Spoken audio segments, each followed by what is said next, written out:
et quelqu'un de bien quand on aime les animaux. C'est notre veto, Olivier. Bonjour. Bonjour, Olivier. Bonjour à tous.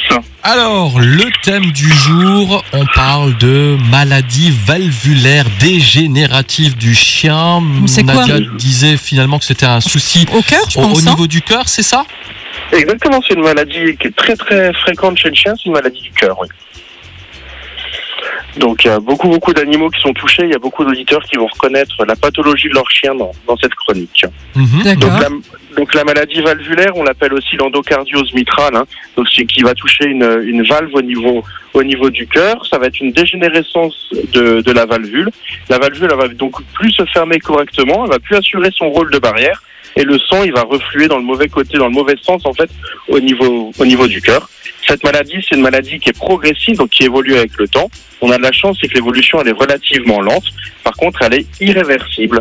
Donc souvent le cœur il va augmenter en taille, il va comprimer les structures qui sont autour du cœur. On va penser à la trachée, au gros vaisseau du cœur, et au bout d'un moment, il va y avoir une fuite de liquide dans les poumons, ce qu'on va appeler l'œdème pulmonaire. Et c'est là en général que les gens vont s'en apercevoir. Alors tu le disais, il y a peut-être des races de chiens qui sont plus touchées que d'autres ?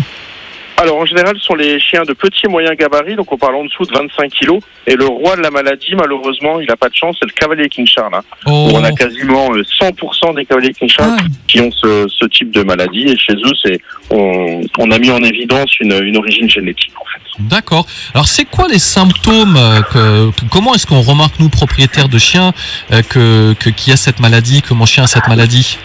Donc au début, la maladie elle va être asymptomatique pour le propriétaire. La seule façon de le mettre en évidence, ça va être le souffle cardiaque, d'où l'importance de la visite annuelle ou biannuelle chez le vétérinaire. Comme j'ai dit, avec le temps, le cœur il va grossir, donc ça va comprimer la trachée, donc on va avoir de la toux. Et après, ça va encore évoluer, il va y avoir de l'œdème pulmonaire, et là les gens vont le reconnaître parce qu'il va y avoir une intolérance à l'effort, l'activité de la journée qui va diminuer, éventuellement une difficulté respiratoire, donc la fréquence cardiaque qui va augmenter, éventuellement le chien il va respirer de plus en plus fort. Et donc il y a plusieurs stades de la maladie en fonction des symptômes, mais ça il faut vraiment le voir avec son vétérinaire. Voilà, donc justement on va chez le vétérinaire pour faire le diagnostic de cette maladie.